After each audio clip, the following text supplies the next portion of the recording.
Hello everyone, Golden Nova here. Today's episode comes courtesy of this month's Quasar Commander, the highest and most prestigious tier on my Patreon. They get to pick a topic I cover every month, and with my recent dalliances with Rush Duel, a whole new category of explained videos have opened up, and so they asked me to cover something from this brave new world, and so I shall oblige. Especially because this archetype has a whole bunch of cool mech suits and animals. I've got a good feeling about this one, so get ready to set a new standard for Rush Dueling, because it's time for Ultimate Flag Explained.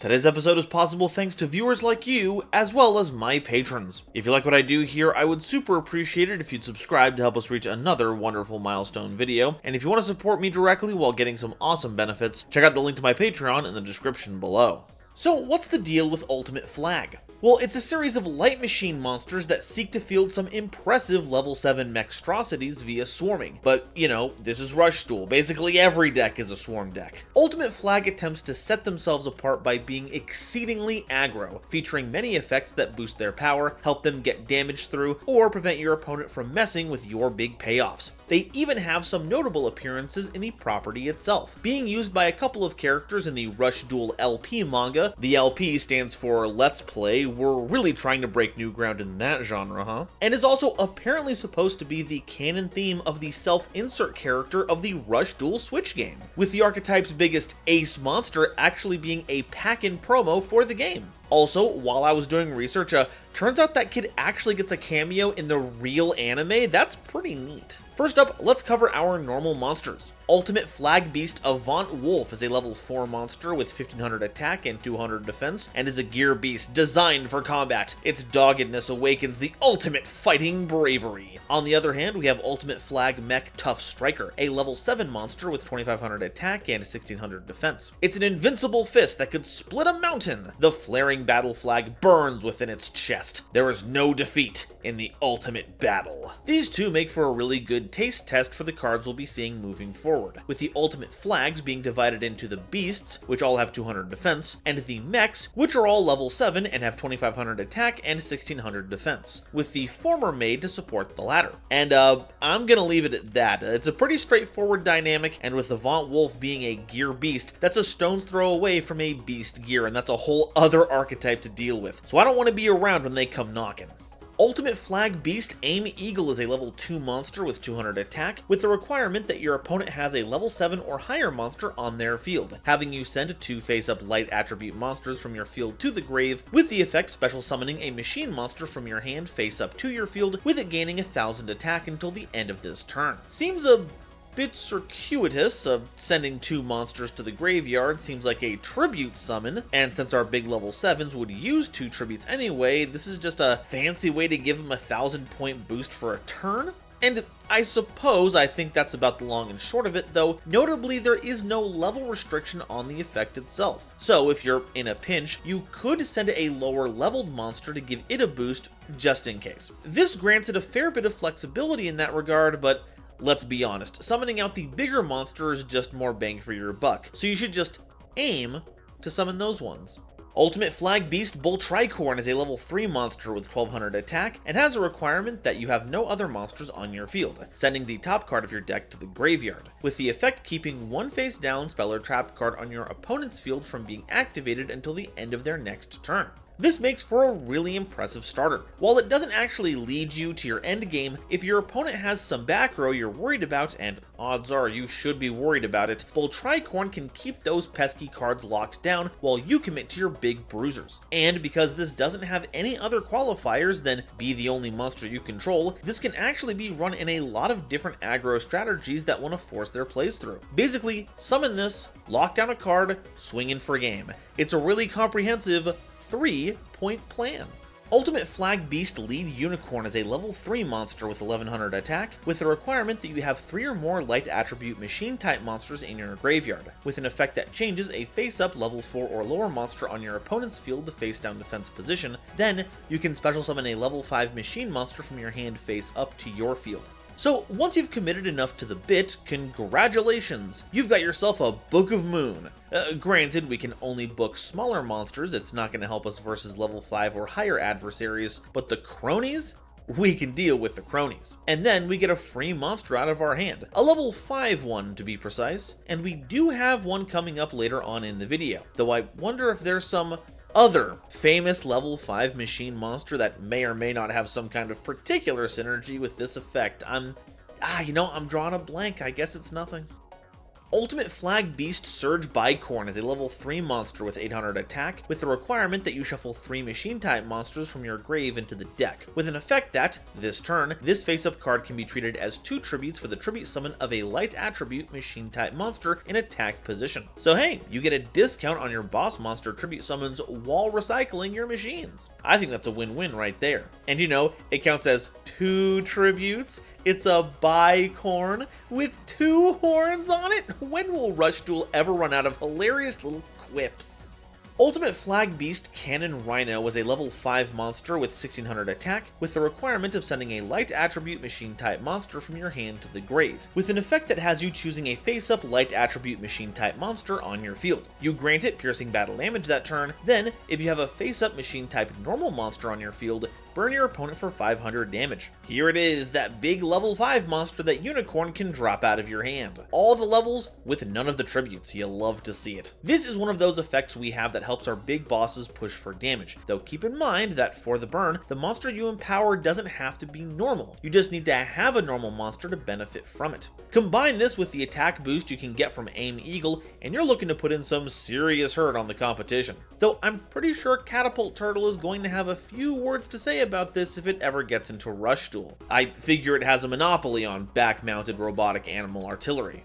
Oh sweet Jesus! Ultimate Flag Mech Ace Breaker has a requirement of sending 2 monsters from your hand to the grave, with an effect that destroys a face-up monster on your opponent's field. That's actually kind of wild. I don't really see a lot of unconditional removal in this game. Usually it's couched in some kind of level requirement, but Ace Breaker is literally out here breaking all of the Ace monsters, which admittedly isn't very ally of it. Unless they have specific protections, you can even take down things like maximum monsters, and while the 2 monster sending cost may seem like a lot, remember that you're refilling your hand at the end of each of your turns. Then, you're getting in for a big chunk of damage besides. So all around, this is a pretty sweet deal. Now we just gotta sit this guy down for some diversity and sensitivity training and it'll be perfect.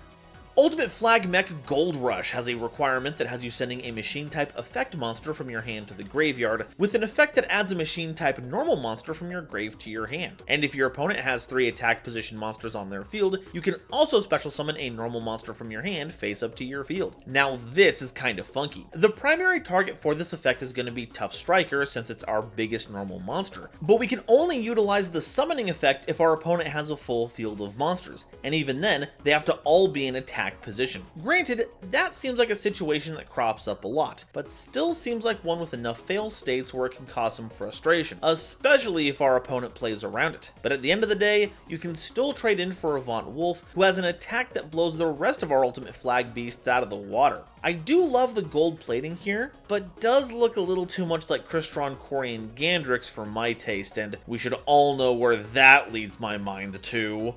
Lastly, we have Ultimate Fighting Spirit, a normal trap card with the requirement that your opponent's level 9 or lower monster declares an attack targeting your defense position monster. The effect negates the attack, then changes a defense position monster on your field to phase-up attack position. And if the monster changed to phase-up attack position by this effect as a normal monster, it gains 1000 attack until the end of this turn. Not a very offensively oriented card, especially since we don't get to keep the attack bonus into our own turn, but does provide some protection. Should your opponent employ tactics to turn your machines sideways, you can bring them back up to the field in full force. And if it's one of your normal monsters, you can give it a hefty boost to try and ward off even more attacks. Heck, it puts Avant Wolf on the same level as our mech, so that's pretty cool. And I mean, let's be real here, when it comes to aura farming, it's harder to get that fighting spirit cultivated faster than with that sick Gurren Logon posing. Good stuff.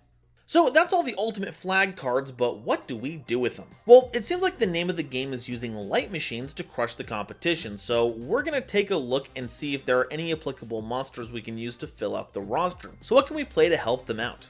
Okay, I've sat on this for the whole video, but it's time to unveil my favorite little tidbit. Rush Duels has Cyber Dragons in it. Much like how Heroes have some imports and originals, Cyber Dragon made a pretty flashy debut. Base Cyber Dragon has a bit less utility than the core game, but you can still summon it out for free if you meet the conditions, making for an excellent starting point to your turns. You can also play the spell Cyber Entry, which is effectively Cyber Dragon Monster Reborn, and its only drawback is that you can only attack with light machines that turn. Oh no! This opens up the option to use fusions like Cyber End Dragon or Cyber Twin Dragon, or going feral with the exclusive Cyber Rush Dragon, which will fill up your grave with all kinds of cards while helping you to get free machine monsters onto your field. Granted, you won't have the cards in hand to use Ace Breaker's effect, but it's still an impressive 2500 point body. And then there's the fusion spells. I mean, Power Bond is in here if you really want to stick it to your opponent, but we can also play the Rush exclusive Cyber Rush Fusion, which can recycle your machines because it itself is a Miracle Fusion. The Rush Duel version of Miracle Fusion, that is. Barrage of Steel is a great spell card that you can play since you run machine monsters, giving you a way to deal with your opponent's back row. And on the subject of machine support, the card shown in the art for this card, Assault Cannon, gives you a way to debuff a monster that's just barely out of your usual range. And if you need a way to churn through your cards to find the right combo piece, Crafter Drone helps you to cycle through your machine monsters. And we can recover those with Joint Tech Joint, shuffling our machines back into the deck to either force a monster to attack position or face down defense position, and even comes with an effect to fusion summon an earth or dark machine monster if you have a mind to tech in certain options like the Worker Warriors or the Chimera Tech fusions. Our big bosses are level 7, and thankfully there is a lot of good level 7 support in this game. It's almost like the show was called Yu-Gi-Oh! 7s, who knew? You can get back your bosses with Tough Striker using Secret Order, giving it a bit of an attack boost and trap card protection, while New Start can recycle this card or your big 7s to combat an opponent's normal summon while refilling your hand early, which may conflict with the usual draw rules, but does mean you'll get to draw up to 6 on your turn, so there's a little benefit there. Steel Mech Lord Mirror Innovator is a pretty spicy monster that can either get really big or slightly less big and get piercing, and even if it doesn't get really big, it's still pretty big. But I think the real treasure here is the ship of 7 treasures. You put a level 7 monster into your graveyard, you get to draw 2 cards, digging you deeper into your deck for your combos while setting up your graveyard synergies. It also opens up the usage of the Deity of 7 Treasures monsters, because you can special summon them from your hand as long as that ship is in your graveyard. Bede can hit a monster with a pretty nasty stat debuff, Bika can gain up to 1200 attack, and Ryozai protects not just your level 7 monsters from your opponent's effect destruction effects, but your face down spell and trap cards too, so your retaliatory arsenal will be safe until you're ready to deploy him. As for a silly tech pick, we've got a lot of new shiny machines here, but sometimes you've got to give it up for the old classics, especially when a new setting makes it far more desirable than it's ever been. In the TCG, Ancient Gear Golem is kind of a joke. It's the face card of the whole theme, but its inability to be special summoned means cards have to bend over backwards to accommodate it, limiting the power of the theme as a whole. And all of that for, what, a big monster that deals piercing battle damage? In a game riddled with big monsters that have tons of other beneficial effects? But in Rush? In Rush, Ancient Gear Golem is a legend card that demands respect. It can't be special summoned? That's not a problem. Just spend a couple of extra tributes with your infinite normal summons and you're good to go. 3000 attack? Not very special in the core game, but as a monster in a Rush Duel, it's huge! And its ability to freeze back row when it attacks? Having to wait until it actually gets in that attack means it's super telegraphed, so anything that's chainable outside of attack declaration will just take care of it before it can even touch you. But in Rush? Sure, it loses the ability to stop spell cards, but guess what? Rush doesn't have quick play spells for this thing to work on. And stopping trap cards is more important than it's ever been because of how powerful those cards are in Rush. So if you don't mind a bit of grime, then the Golem here will be more than happy to grind your opponent's gears. And that's all I've got to say about Ultimate Flag. This seems like a pretty stellar theme. Lots of power without any big gimmicks. It's just a solid deck that knows what it wants to be. Not to say there can't be complexity in the crafting of the deck as a whole, but if you just want a deck that throws rocket punches right at your opponent's face, it's hard to get more straightforward than this. Perfect for all those out there who want to let their ultimate flag fly. But now, I want to hear what you all have to say. Are Ultimate Flag the best at what they do, or are we waiting for the wind to pick back up a bit? Let me know down below, and if you haven't already, please be sure to like the video if you liked it, subscribe so you don't miss an episode, be sure to watch one of my videos in the sidebar to help me show up on your homepage, and be sure to share this video with somebody you know who loves Yu-Gi-Oh! It really does a lot to help me out. Today's episode is brought to you by Dragon Shield. Get the sleeves as strong as dragon scales that even come with their own lore, and save 5% on your order by using the coupon code GoldenNova at checkout. It was also brought to you by my lovely patrons, including this month's illustrious Quasar Commanders, Upstairs Media and Sir Knight JCB, Nebula Navigators 3rd Dynasty, 50 Gigabytes, Ada Basilisk, Adam Zajdel, Ancient Wizard, Andrew Newman, Battle Axe, Kane Senpai, Charlie Mercury, Chibi Gohan, Christopher Fuss, Clockswork, Comrade Copperbottom, Eric, Frankie, Garland Chaos, Green Knight, Great Big Pillock, Hair Bear, Harry the Ominous Benefactor, Iron Zero, Iskander 711, Garp, Marion James E. Picata, Mike Cook, Millennia Asta, Muse Clark, Neon Yami Nair, Orozco 09096,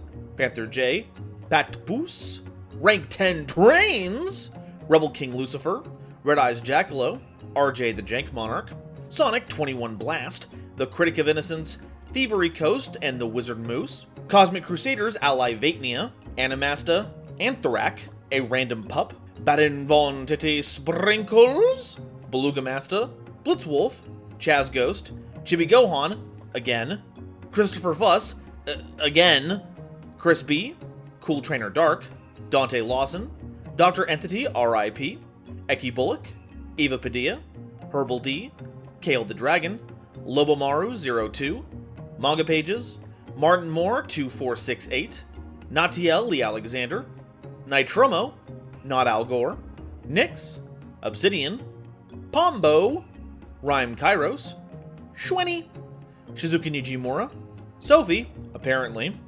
Sphilia, Stephen Williamson, The Legendary Raven, The Phantom Knights of Shitted Pants, The Queen of Time, The Gene, Tiger X2476, Tristan O'Meara, Zaldrucka and Zero De Nova, as well as the lovely Starlight Explorers you see on screen now. If you'd like to help me in my journey to cover all of Yu-Gi-Oh's archetypes, get my videos early, be a part of these credits and other awesome perks, it would mean the world to me if you would check out the link to my Patreon in the description or consider joining as a YouTube member. And if you'd like to see more Rush cards, check out this video where I cover the heroes of Rush duels. Thank you all so much for watching, and I'll see you next time.